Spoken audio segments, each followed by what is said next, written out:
Hello guys, welcome back to my YouTube channel Standard Classes. So today I'm going to continue with chapter 7 aggregate demand and its related concept. बिल्कुल सही class 12 macroeconomics का chapter है और आज की video में हम बहुत जितने भी बहुत लगा सकते हो ना लगा लो उतना इम्पोर्टेंट टॉपिक डिस्कस करने वाले हैं। तो मैं बिल्कुल कोशिश करूंगी कि मैं आपको ये डिटेल में एक एक चीज बहुत अच्छे से समझा सकूं। ध्यान से सुनना मेरी बात, ध्यान से समझना मेरी बात। कोशिश करूंगी सारे डाउट्स अभी के अभी क्लियर कर दूं जो एक स्टूडेंट के माइंड में आ सकते हैं while studying through from the videos. उसके अलावा भी कोई डाउट आता तो कमेंट करके मुझे जरूर बताना। I definitely answer your each and every query, पक्का प्रॉमिस। ठीक है। So today we are going to study aggregate demand in a two sector model. जब हमने कल नहीं लास्ट वीडियो में मैंने आपके साथ क्या पढ़ाया था, एग्रीगेट डिमांड के 4 कंपोनेंट्स हो सकते हैं। आप यहाँ पर देख सकते हो, it is C plus I plus G plus X minus M। होते हैं नहीं होते? C क्या था आपका? Private expenditure. I क्या था आपका? Investment expenditure. G क्या था आपका? Government expenditure. और X माइनस M क्या था आपका? एक्सपोर्ट्स। अब क्योंकि हम एग्रीगेट डिमांड पढ़ेंगे 2 सेक्टर मॉडल में, तो 2 सेक्टर का इसका मतलब इन 4 में से हम कौन से लेने वाले कंपोनेंट्स? 4 में से सिर्फ 2 कंपोनेंट्स को कंसिडर करके हम एग्रीगेट डिमांड पढ़ेंगे। इतनी बात समझ आई? पढ़ने क्या वाले हैं। अब नेक्स्ट क्वेश्चन अराइज होता है कि इन 4 सेक्टर में से कौन से 2 सेक्टर्स आप लेने वाले हो? बिल्कुल सही, फर्स्ट कम फर्स्ट चलता है यहाँ पर। जो पहले 2 सेक्टर हैं वो सेक्टर हम उठाएंगे। तो in aggregate demand 2 sector model हम लोग पढ़ेंगे AD is equal to C plus I। बाकी की G और X माइनस M है, हम इस पर्टिकुलर मॉडल के अंदर इनको कंसिडर नहीं करते। तो 2 sector which we are going to consider is household and the firm sector. As aggregate demand के 4 सेक्टर होते हैं, in this we will assume, हम ऐसा assume मान के चल रहे हैं कि aggregate demand के सिर्फ और सिर्फ 2 सेक्टर हैं, बाकी के 2 सेक्टर हैं ही नहीं। ऐसा हम मानकर चल रहे हैं इस मॉडल को पढ़ने के लिए, तो ये assumption बहुत इंपॉर्टेंट है। ठीक है। So in this we will assume that aggregate demand is a function of only consumption expenditure and investment expenditure. सिर्फ AD में C और I मतलब कंजम्पशन एक्सपेंडिचर और इन्वेस्टमेंट एक्सपेंडिचर, इसके अलावा इसके अंदर कोई भी कंपोनेंट नहीं है। तो अगर मैं AD में से ये 2 कंपोनेंट हटा देती हूं तो मेरे AD का फॉर्मूला क्या बन जाएगा? बिल्कुल सही, C प्लस I। इतनी बात समझ आई? बिल्कुल समझ आ गई क्योंकि मुझे अच्छे से पता है। ठीक है। अब ये चीज समझना, इसका डायग्राम समझना, इसकी स्केड्यूल समझना और इसकी ऑब्जर्वेशंस को समझना सबसे ज्यादा इंपॉर्टेंट चीज है। अगर इस चीज पे आपने होल्ड कर लिया ना, ट्रस्ट मी, बिल्कुल प्रॉब्लम नहीं होगी चैप्टर को आगे करने में। तो मेरी बात एक एक ध्यान से सुनना, ध्यान से समझना मैं क्या बोल रही हूँ। ठीक है। हमेशा हमने जब भी 11 से इकोनॉमिक्स पढ़ी है, माइक्रो आपने पढ़ी होगी, उसके अंदर जब भी आप कोई मॉडल या कुछ थ्योरी लिखते हो तो डेफिनेशन होता है एक, then you have a schedule, then you have a diagram and then you have certain observations. तो ये आपका जो क्वेश्चन है सीधा 6 मार्क का क्वेश्चन आपके एग्जाम में आ सकता है, बहुत ज्यादा चांसेस है आने के। तो इसकी प्रेजेंटेशन कैसे होगी? आप बिल्कुल सेम तरीके से करोगे। अगर आपने मेरी 11th की वीडियोस देखे तो मैंने उसके अंदर आपके साथ डिस्कस करा है कि 3 मार्क के क्वेश्चंस आपको कैसे लिखने होते हैं, 4 मार्क के क्वेश्चंस आपको कैसे लिखने होते हैं एंड 6 मार्क के क्वेश्चंस आपको कैसे लिखने होते हैं। तो सबसे पहले आप डेफिनेशन लिखोगे एग्रीगेट डिमांड की, उसके अंदर आप ये अजम्पशन भी मेंशन करोगे कि हम आपको ये टीचर को बताना है कि एग्रीगेट डिमांड में 4 सेक्टर होते हैं, ऐसा हमें पता है, पर क्योंकि हम ये मॉडल पढ़ रहे हैं इसलिए हम इसके अंदर से 2 सेक्टर कंसिडर करेंगे। उसके बाद आप इसका शेड्यूल बनाओगे, उसके बाद आप इसका डायग्राम बनाओगे, उसके बाद आप इसके डायग्राम के एक्सप्लेनेशन दोगे एंड देन फाइनली एक्सप्लेनेशन आप क्लब करके लिख सकते हो विद दीज इंपॉर्टेंट ऑब्जर्वेशंस। पूरा इस तरीके से सिस्टमैटिक ऑर्डर में आपका क्वेश्चन अटेम्प्ट होगा, तभी आपको पूरे 6 नंबर मिलेंगे। ठीक है। सो ये थी कुछ एक्स्ट्रा बात। अब आ जाते हैं सबसे इंपॉर्टेंट चीज पर, इस डायग्राम पे। इस डायग्राम पे आप देख सकते हो 2 मैंने प्लेन लिए। एक्स वाले प्लेन पर मैंने लिया है इनकम और वाई वाले प्लेन पे मैंने लिया है एग्रीगेट डिमांड। ठीक है। जब हम प्रीवियस वीडियो पढ़ रहे थे और जब हम इंडिविजुअली सारे कंपोनेंट्स पढ़ रहे थे, उसके अंदर मैंने आपको 2 इंपॉर्टेंट बातें बताई थी। जब हमने कंजम्पशन एक्सपेंडिचर पढ़ा था, मैंने आपको बताया था, आप नोट्स में भी चेक कर सकते हो प्रीवियस वीडियो में, दैट कंजम्पशन एक्सपेंडिचर का पॉजिटिव रिलेशन होता है डिस्पोजेबल इनकम से। आ रही है मेरी बात समझ? कंजम्पशन एक्सपेंडिचर का पॉजिटिव रिलेशन होता है डिस्पोजेबल इनकम से। डिस्पोजेबल इनकम कौन सी इनकम होती है? वो इनकम जो सब कुछ पे करने के बाद हमारे पास खर्चे के लिए बचती है, उसको इनकम, डिस्पोजेबल इनकम बोलते हैं। अगर हमारी डिस्पोजेबल इनकम बढ़ेगी तो हमारा कंजम्पशन एक्सपेंडिचर बढ़ेगा, अगर हमारी डिस्पोजेबल इनकम कम होगी तो हमारा कंजम्पशन एक्सपेंडिचर कम होगा। तो सबसे पहला इंपॉर्टेंट ये ऑब्जर्वेशन आपको याद रखना है। दूसरा, इन्वेस्टमेंट के साथ भी मैंने आपको ये चीज बताई थी कि इन्वेस्टमेंट का और इनकम का कोई डायरेक्ट रिलेशन नहीं होता। आ रही है मेरी बात समझ? इन्हीं दो पॉइंट्स को ध्यान में रखते हुए हम लोग ये डायग्राम बनाएंगे। इन्वेस्टमेंट जो आपका एक्सपेंडिचर है, that will be a parallel line to the x axis. Investment को हम अज्यूम करके चलते हैं दैट इट इज कांस्टेंट। क्यों? बिकॉज ये इनकम के साथ वेरी नहीं करता, जो मैंने आपको अपनी लास्ट वीडियो में बताया था। इतनी बात सबको क्लियर है? तो ठीक है, ये हो गया। इसलिए मैं आपको कर्व्स बता रही हूँ, ऐसा क्यों है, ये पैरेलल टू एक्स एक्सिस क्योंकि इट इज कांस्टेंट। तो ये आपकी इन्वेस्टमेंट हो गई। अब आपकी कंजम्पशन इज इन, देखो यहाँ पर आपने इनकम लिया और आप कंजम्पशन, ऑब्वियसली बात है it will be upward sloping curve होगा। ये आपका होगा नहीं होगा? बिल्कुल, ये आपका अपवर्ड स्लोपिंग कर्व होगा। तो इसके अंदर जो भी हमारा, क्योंकि there is a positive relationship between consumption and income, that's why it is a upward sloping curve. I'm so sorry. Okay, so upward sloping curve होगा because there is a positive relationship between consumption and the income. क्योंकि जैसे जैसे हमारा income बढ़ेगा, consumption expenditure हमारा बढ़ता रहेगा, बढ़ता रहेगा, बढ़ता रहेगा, इसलिए इसका जो कर्व होता है वो अपवर्ड स्लोपिंग होता है। दूसरी जरूरी चीज, अब आपके माइंड में यहाँ पर एक क्वेश्चन आना चाहिए कि आपका जो कंजम्पशन है वो मैंने यहाँ से क्यों स्टार्ट करा है? उससे भी पहले जो आपका एग्रीगेट डिमांड है वो इसके ऊपर होगा, because aggregate demand is a sum of C plus I. तो इसके और इसके नीचे तो हो ही नहीं सकता।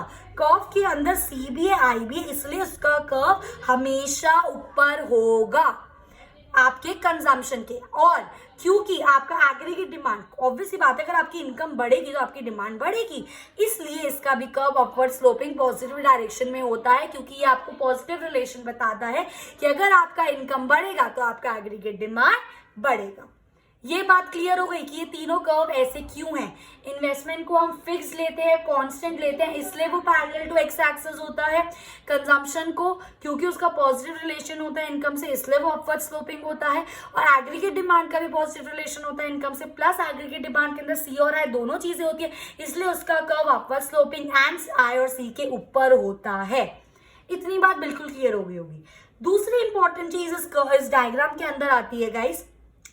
उससे भी पहले जिस बच्चे के बेसिक्स क्लियर है वो ये अब ये डायग्राम इजीली बना लेगा। बस आपको तीन रिलेशन, इन तीनों के रिलेशंस याद रखना इन टर्म्स ऑफ इनकम। ठीक है, अब सबसे इंपॉर्टेंट चीज बच्चे पूछते हैं कि ये कंजम्पशन हमने ओरिजिन से स्टार्ट क्यों नहीं करा, हमने कंजम्पशन यहां से स्टार्ट क्यों करा है। अब मैं आपका इस क्वेश्चन का आपको आंसर देना चाहूंगी बच्चों कि आपकी इनकम, चलो एक काम करते हैं, पहले आपको स्केड्यूल समझाती हूँ, फिर आपको मैं इस क्वेश्चन का आंसर दूंगी, तो आपको और इजीली समझ में वो चीज आएगी। ठीक है, अब देखो हमने इसके अंदर वाई मतलब इनकम ली है जो हमारी इंक्रीज हो रही है, 0, 100, 200, 300, 400, 500, 600। हमने कंजम्पशन लिया। अब आप चेक कर सकते हो, जब आपकी इनकम 0 है तब भी आपकी कंजम्पशन लिटिल बिट है। भाई इंसान हो, बेसिक नेसेसिटी है, चाहे कुछ इनकम ना हो, कंजम्पशन खाने की तो करनी पड़ेगी।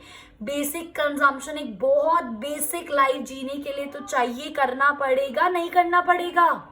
फिर चाहे पैसे हो चाहे ना हो, क्योंकि अगर बेसिक खाना या बेसिक कपड़े वगैरह नहीं मिलेंगे तो कैसे अपनी लाइफ स्पेंड करोगे। तो सबसे बड़ा रीजन यही है कि हम कंजम्पशन अपना ओरिजिन से स्टार्ट इसलिए ही नहीं करते, क्योंकि अगर आपका इनकम 0 है पर तब भी आपका बेसिक कंजम्पशन होगा ही होगा। अगर आपको अपना नॉर्मल लाइफ को सस्टेन करना है, अगर आपको जीना है, तो बेसिक जो एक बहुत 1% कंजम्पशन की बात करी, जो एक इंसान को जिंदा रखने के लिए चाहिए, वो आपको करनी पड़ेगी।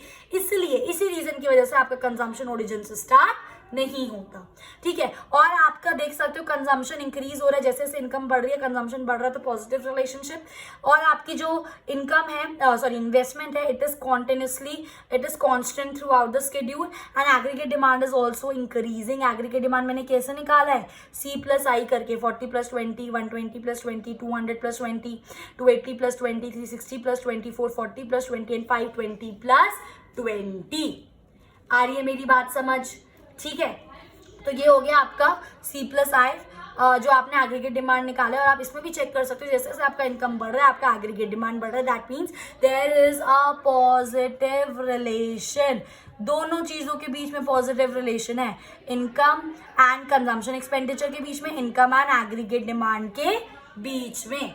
आई होप गाइस ये चीज आपको बिल्कुल अच्छे से क्लियर है। ये हो गया आपका रीजन कि हम कंजम्पशन को यहाँ से स्टार्ट क्यों नहीं करते, 0 से स्टार्ट क्यों नहीं करते। तो इस वाली कंजम्पशन को, मतलब ये जो पार्ट है, देखो इनकम 0 है, यहां से लेकर यहां तक मेरी इनकम 0 है, मेरी कंजम्पशन तब भी इतनी है। कैसे भाई, ये वाला जो पार्ट है ना, यहां से लेकर यहां तक 0 इनकम है, तब भी आप इतना कंज्यूम कर रहे हो, है ना। उसके बाद तो जब आपकी इनकम बढ़ रही है तो कंजम्पशन आपकी बढ़ रही है। तो जब इनकम 0 हो तो जब भी आप जो कंजम्पशन कर रहे हो that is known as autonomous consumption. फिर से बोल रही हूं, जब इनकम 0 है पर तब भी जितना, तो इस वाले केस में इनकम 0, कंजम्पशन कितनी है 40, तो this 40 is your what, autonomous consumption. So autonomous consumption वो कंजम्पशन होती है जो हम करते ही करते हैं जब हमारी इनकम लेवल 0 हो, तब भी जो आप कंजम्पशन कर रहे हो that is known as autonomous consumption. और ऑटोनमस कंजम्पशन को हम किससे डिनोट करते हैं, स्मॉल c बार से डिनोट करा जाता है। आई होप गाइस ये चीज आपको बिल्कुल अच्छे से क्लियर है। आई एम डैम श्योर एक एक चीज आपको डिटेल में बिल्कुल अच्छे समझ आ गई होगी, और हर रीजन आपको समझ आ गया होगा कि हम ऐसा क्यों करते हैं। ठीक है, इसी के बेस पे मैंने यही जो आपको बताया, यही ऑब्जर्वेशंस आप अपने इस डायग्राम के एक्सप्लेनेशन में लिखोगे।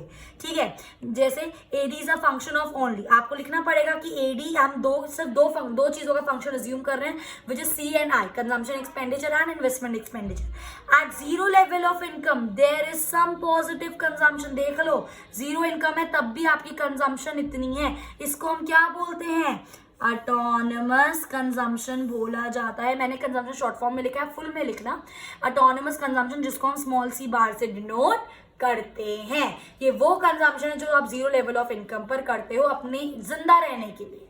ठीक है, स्लोप ऑफ कंजम्पशन कब अपवर्ड क्यों होता है, क्योंकि इसका पॉजिटिव रिलेशन है इनकम से। ठीक है, curve of investment parallel to x axis क्यों होता है, क्योंकि इसका इनकम से कोई लेना देना नहीं है, और हम ऐसा अज्यूम करके चलते हैं that it is constant. I hope guys ये चीज आपको बिल्कुल अच्छे से क्लियर है। उसके बाद मैंने यहाँ पर एक और पॉइंट लिखा हुआ है।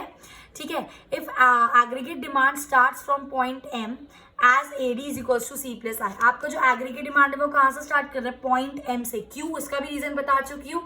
एग्रीगेट डिमांड का कर्व हमेशा C और I के ऊपर होगा, because aggregate demand is a sum of C and I। ठीक है, सब बता दिया मैंने आपको। And it is at 60 at 0 level of income it is positive slope as income increases aggregate demand increases। यहाँ पे ये बोल रहा है कि जब आपका 0 इनकम था तब भी आपका एग्रीगेट डिमांड कुछ ना कुछ होगा। ये तो कॉमन सेंस ही बात है, क्योंकि अगर मेरा इनकम लेवल 0, अगर मेरा कुछ कंजम्पशन है और इन्वेस्टमेंट मेरा फिक्स है, तो दोनों को ऐड करके एग्रीगेट डिमांड कुछ ना कुछ तो आएगा ही आएगा। तो जब आपका इनकम लेवल 0 होता है आपका कंजम्पशन भी कुछ ना कुछ होता है जिंदा रहने के लिए। इन्वेस्टमेंट तो होती है क्योंकि हम उसको कॉन्स्टेंट लेते हैं, उसका इनकम से कोई लेना देना नहीं है।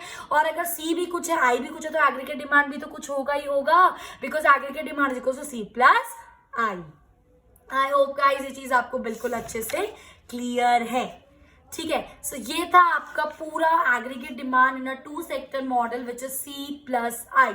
आपको मैं बता चुकी हूँ आपको इसको किस तरीके से अटेम्प्ट करना है। सबसे पहले आप इसकी डेफिनेशन लिखेंगे which will include the assumption, then you will be writing the table, then after that you will be creating this diagram, and then you will be writing all these observations about this diagram. तब जाके आपको पूरा 6 marks इसके अंदर मिलेंगे। आई hope guys ये चीज आपको बिल्कुल अच्छे से क्लियर है। ठीक है, अब इसके बाद आते हैं हम लोग अपने सेकेंड कॉन्सेप्ट पे विच इज एग्रीगेट सप्लाई। कि एक्चुअली अब हम बात कर रहे थे एग्रीगेट डिमांड इन 2 सेक्टर, पर एग्रीगेट सप्लाई जनरल, कोई सेक्टर का लेना देना नहीं है, नॉर्मल बात कर रहे हैं। एग्रीगेट सप्लाई क्या होता है, सारे बच्चों को मेरे पता है, जो मेरे बच्चे पढ़ते हैं मेरे से, कि एग्रीगेट का मतलब होता है टोटल। तो हम यहाँ पर क्या बात कर रहे हैं, टोटल सप्लाई की बात कर रहे हैं।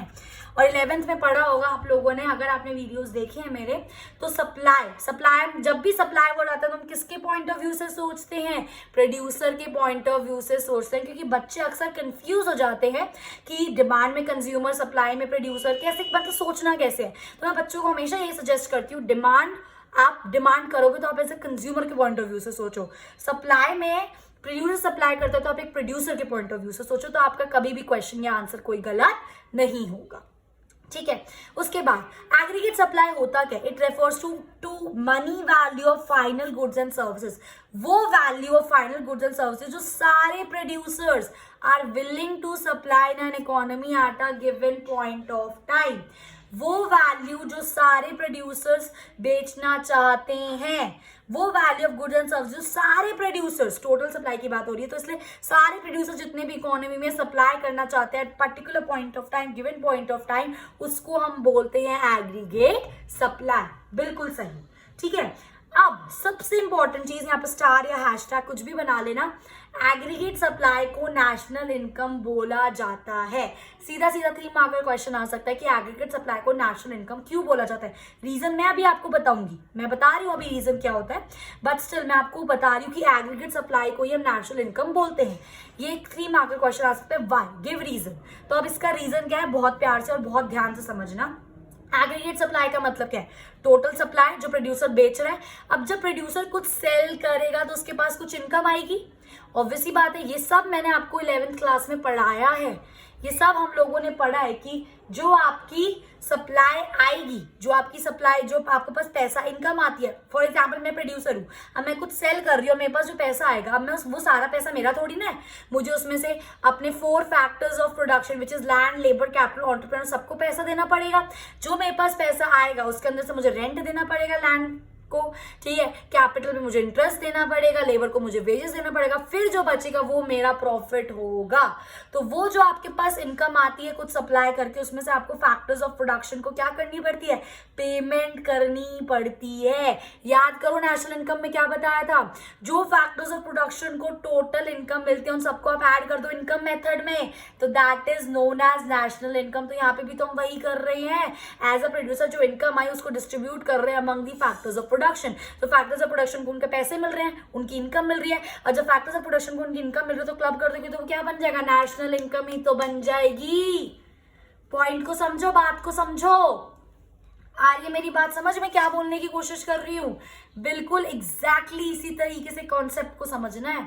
एक बार फिर बोल रही हूँ आप लोगों की अंडरस्टैंडिंग के लिए, जब एक प्रोड्यूसर कुछ सप्लाई करता है तो उसके पास कुछ इनकम आती है, वो इनकम सारी उसको अपने घर नहीं लेके जानी होती, वो उसकी नहीं होती, नो, उसको वो इनकम डिस्ट्रीब्यूट करनी होती है among factors of production which is land, labour, capital and entrepreneur. अब जो वो इनकम उनको मिलेगी फैक्टर्स ऑफ प्रोडक्शन उनके लिए, तो वो इनकम है। अब जब उनकी इनकम्स को हम ऐड कर देंगे, रेंट, इंटरेस्ट, वेजेस और प्रॉफिट को आप ऐड कर दोगे तो क्या बन जाता है? National income. इनकम मेथड में पढ़ा था, जिस बच्चे ने नेशनल इनकम की वीडियोस देखी उसको बिल्कुल मेरी बात अच्छे से समझ आ रही हो कि मैं इस टाइम क्या बोल रही हूँ। आ रही है मेरी बात समझ? ठीक है, इसलिए हम एग्रीगेट सप्लाई को नेशनल इनकम बोलते हैं। ठीक है, so it is value of total output, when जो आपने सेल करा, जो आपके पास पैसा आया, टोटल आउटपुट जब आप डिस्ट्रीब्यूट करते हो अमंग फैक्टर्स ऑफ प्रोडक्शन, किस फॉर्म में? In the form of rent, wages, interest and profit. We can say, इस वजह से we can say that aggregate supply और national income are one and the same thing. Reason बता दिया, बिल्कुल देसी रीजन यही है, एग्जैक्टली जड़ इसका जो रीजन है वो यही है जो मैंने आपको बताया है। आई मेरी बात समझ?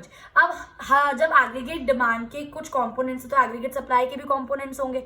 याद करो नेशनल इनकम के क्या कंपोनेंट्स है। जब आपके पास इनकम आती है तो ऑब्वियसली बात है, मैंने आपको हर बार ये चीज नेशनल इनकम में बताई है कि जो आपके पास इनकम आ रही है उसमें से कुछ पोर्शन आप कंज्यूम करते हो, कुछ पोर्शन आप सेव करते हो।